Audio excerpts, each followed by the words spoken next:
Hans Joachim Morgenthau 19,041,980. Hans Joachim Morgenthau 19,041,980 was a seminal figure in the field of international relations, particularly known for his development of the realist theory.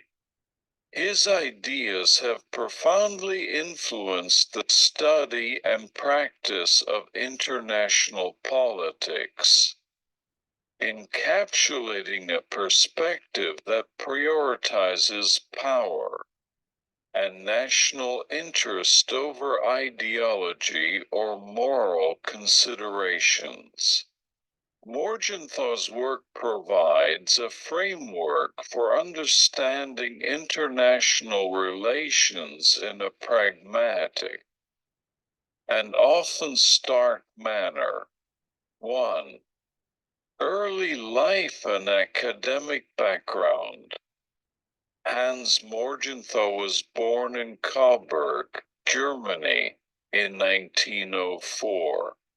He studied law at the University of Frankfurt and later completed his doctoral studies in legal and political theory at the University of Munich. Morgenthau's Jewish heritage and his opposition to the Nazi regime forced him to flee Germany in 1937. He moved to the United States, where he would spend the majority of his academic career. 2. Key contributions to international relations. Morgenthau's most influential work, Politics Among Nations, The Struggle for Power and Peace, first published in 1948, laid the foundations for the realist school in international relations. This book articulates the theory of political realism that emphasizes the role of statecraft in managing power, relations among states, and advocates for a pragmatic approach to international politics, characterized by the following key principles. 1. Politics governed by objective laws. Morgenthau argued that politics, like society, is governed by objective laws rooted in human nature. He believed that the desire for power is a fundamental human trait, which drives the actions of states on the international stage. Morgenthau's assertion that politics is governed by objective laws rooted in human nature is a cornerstone of his realist theory, as detailed in his seminal work, Politics Among Nations.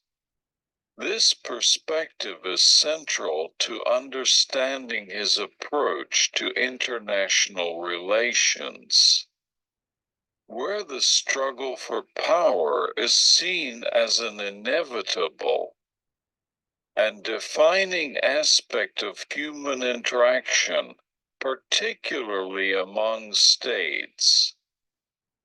A. Objective laws of politics. Morgenthau posited that the laws of politics are objective because they arise from universal qualities of human nature, specifically the lust for power, which he identified as an inescapable trait that conditions human actions. This assumption aligns with a broader philosophical tradition that views certain behaviors in human society as predictable and shaped by inherent characteristics. B. The desire for power. According to Morgenthau, the desire for power is not merely an incidental attribute, but a fundamental feature of human behavior that is replicated on the larger canvas of international relations. In this framework, states act as monolithic entities that personify this basic human drive. Thus, international politics becomes a realm where states seek power either to dominate others or to ensure their own survival. In a system that lacks a central authority to enforce order and provide security. Implications for international relations. This conception of politics leads to several key implications. In the realm of international relations, security and power states are driven to accumulate power, not just as an end in itself, but as a means to secure themselves against potential threats. The anarchic nature of the international system forces states to rely on their own capabilities and strategies to safeguard their existence. Realpolitik, the pursuit of power, often leads to policies that are grounded in pragmatic considerations of strength and advantage, rather than moral principles or ideological consistency. This approach, known as realpolitik, is evident in the diplomatic and strategic decision made by states to maneuver and position themselves advantageously on the global stage.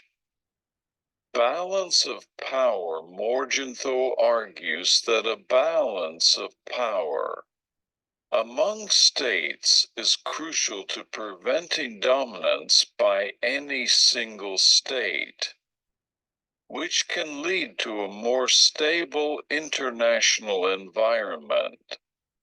This balance, however, is constantly shifting and requires continuous adjustments in strategy and alliances by states. Persistent conflict, given the unchanging nature of the human drive for power. International politics is characterized by a permanent potential for conflict. Peace, according to Morgenthau, is therefore always conditional and temporary, dependent on the continuing maintenance of power balances. Morgenthau's theory offers a sobering view of international relations, rooted in a realistic assessment of human nature and its implications for global politics. It emphasizes that understanding these objective laws is essential for formulating effective foreign policies and anticipating the moves of other states on the world stage. 2. National interest defined in terms of power. One of Morgenthau's core arguments is that national interests, primarily in terms of power, dictates state behavior. This perspective views states as rational actors that calculate their interests in a strategic manner. Hans J.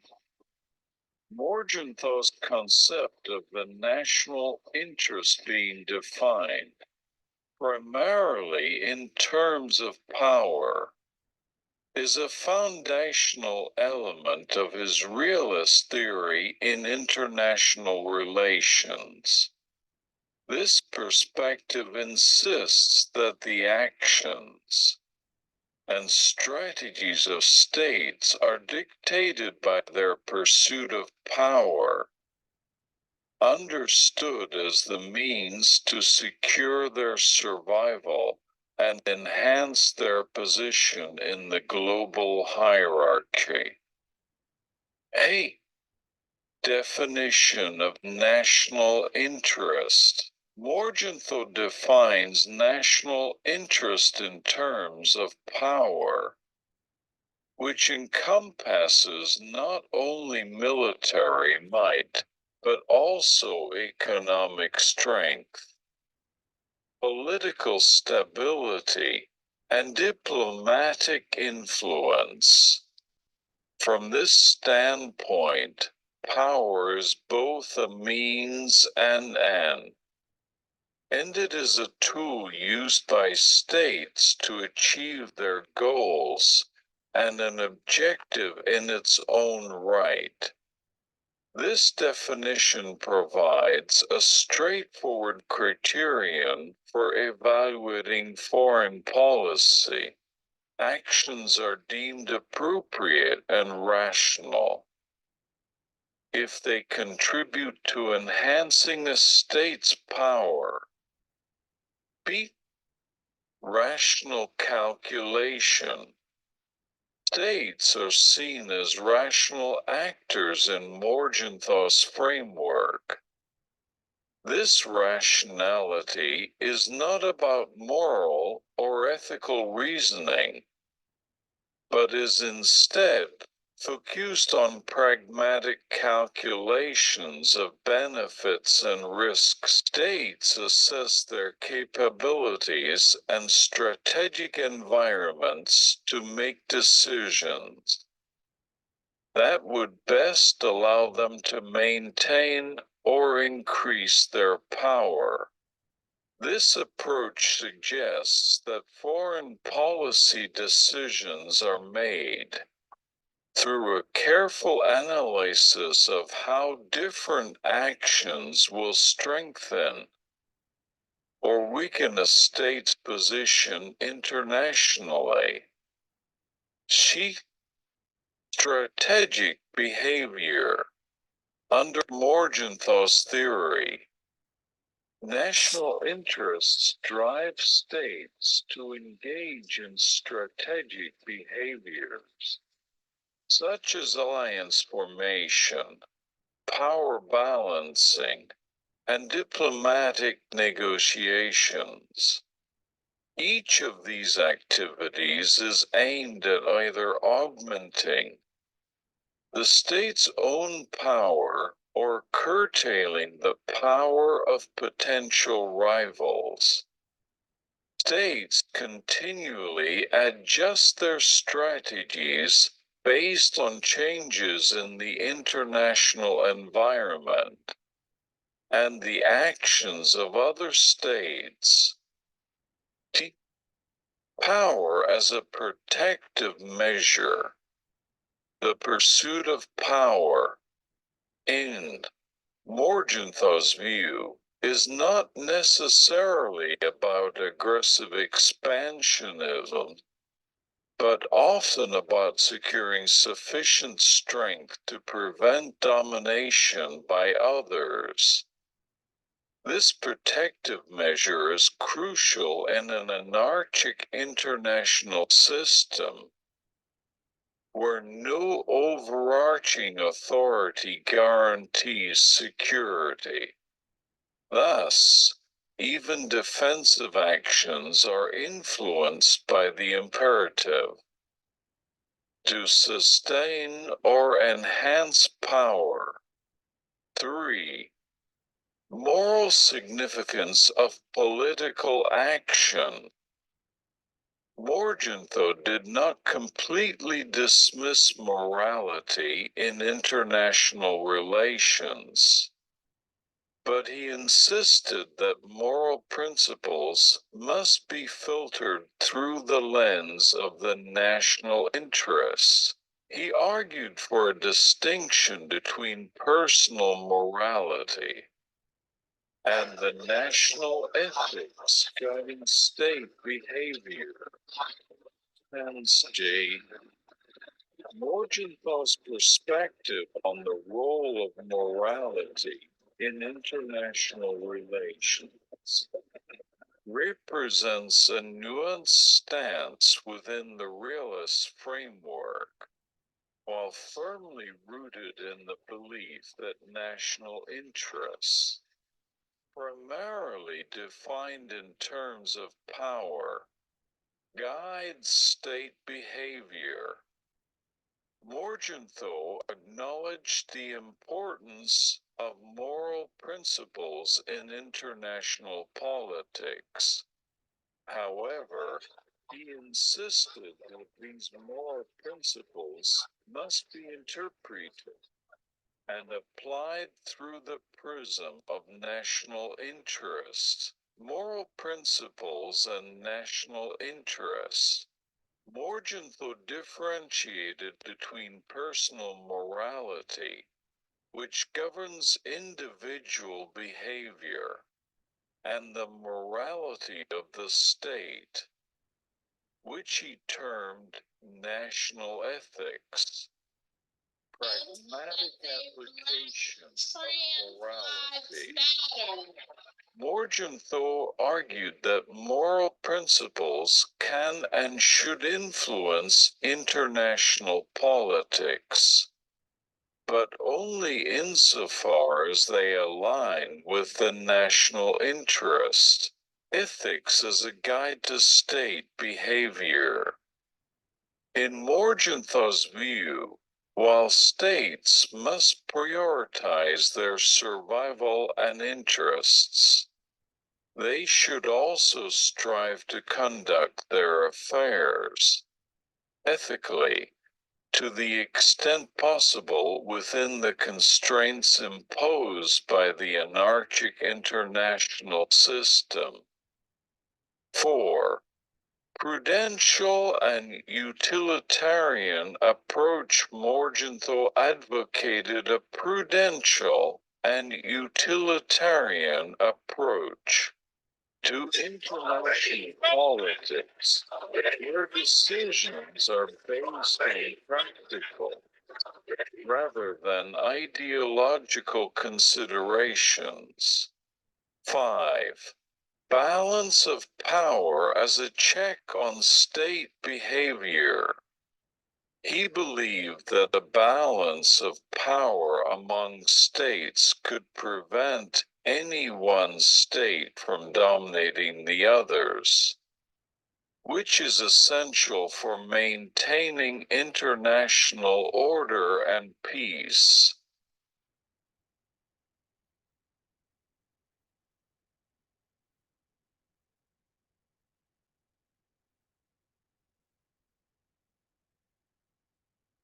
The statesman must think in terms of the national interest, conceived as power among other powers. The popular mind, unaware of the fine distinctions of the statesman's thinking, reasons more often than not in the simple, moralistic and legalistic terms of absolute good and absolute evil. This is classical realism.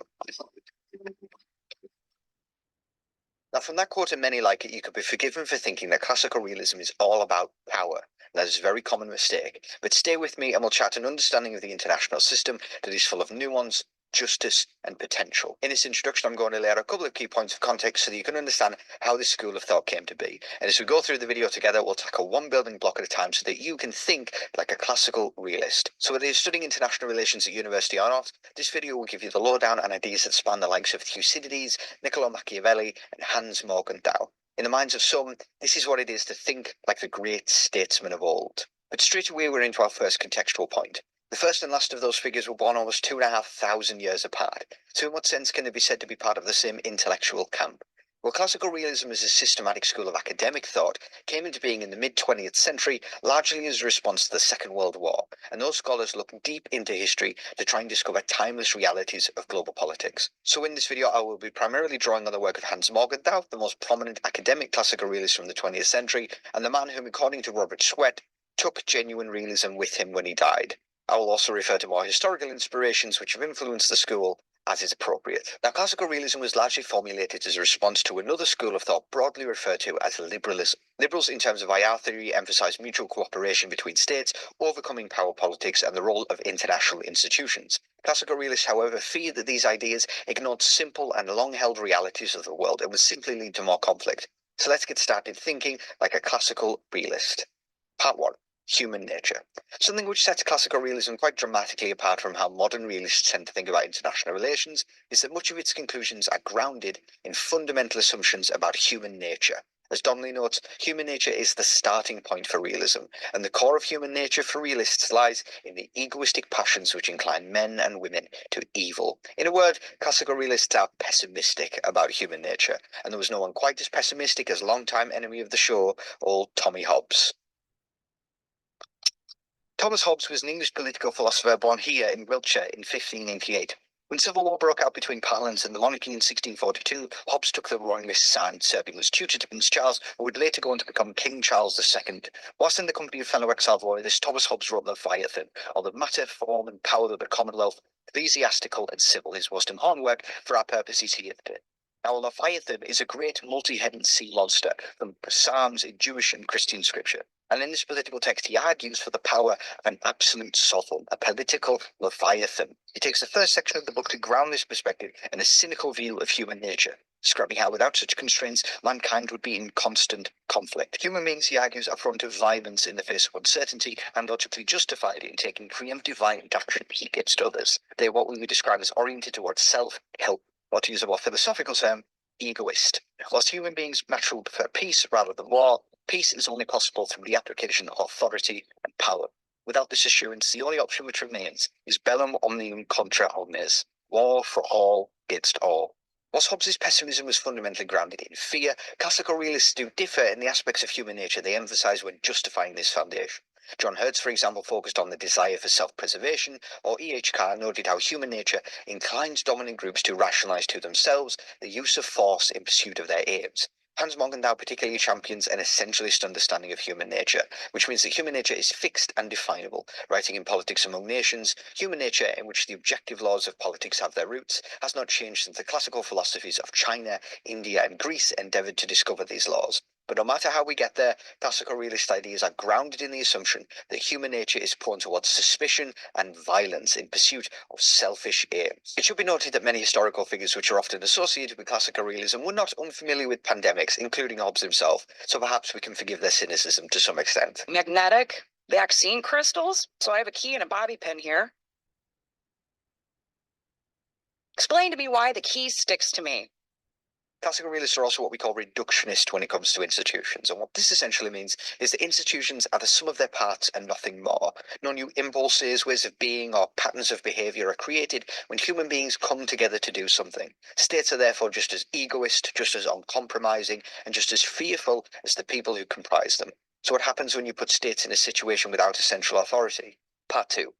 Anarchy. Anarchy is one of the most central concepts in the study of international relations. Rather than its usual connotations of Molotov cocktails, punk rock, and edgy political philosophers, anarchy in international relations simply means the absence of a central authority to enforce rules. And what do we already know from the previous section happens in the absence of a central authority to enforce rules? If human drives are state drives, and humans in the absence of coercive control are violent, selfish, and suspicious, states will be the same. This is because people, and more so leaders, have to make decisions on the basis of incomplete information, deal with unpredictability of their actions, and cope with irreconcilable value conflicts within and among societies. Above all, classical realists recognise that leaders must sometimes resort to unethical means such as violence to achieve laudable ends, and without prior knowledge that these means will accomplish the ends they seek. But we need a way to distill these ideas into a simplified scenario. We need the security dilemma. Imagine you bought yourself a wonderful cabin far away from civilization. The worries of city life are a distant memory as you sit by a log fire, spend your evenings watching your favourite YouTube channel. You always remember to like and subscribe, and you even follow them on TikTok and subscribe to their Patreon. And one day you're out for a walk with your trusty dog and a knife at your hip for protection when you notice that someone else has built a cabin on the adjacent hill. They're even sitting on their porch, so you exchange a glance and go on your way. And the next time you go on a walk, you see them again, and did they have a rifle last time?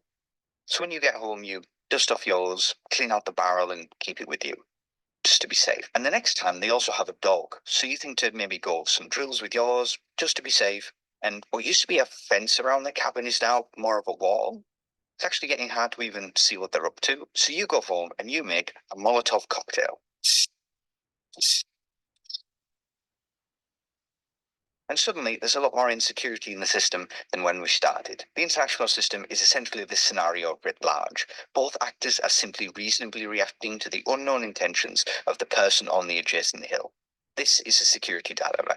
It is impossible to increase your own security without threatening the security of others. Defensive actions like a new rifle or building a bigger wall will be inevitably interpreted as potentially offensive, and tensions will rise. This is why those in the realist tradition will often refer to international relations as a tragedy. Neither side wanted conflict. In fact, both acted with the intention of preventing conflict by increasing their own security. But in reality, they were only hurtling themselves towards eventual violence.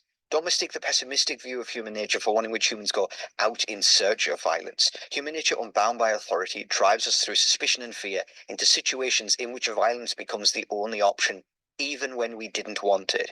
This is the consequence of humans, and therefore states, in anarchy. Part 3. If you are new to international relations,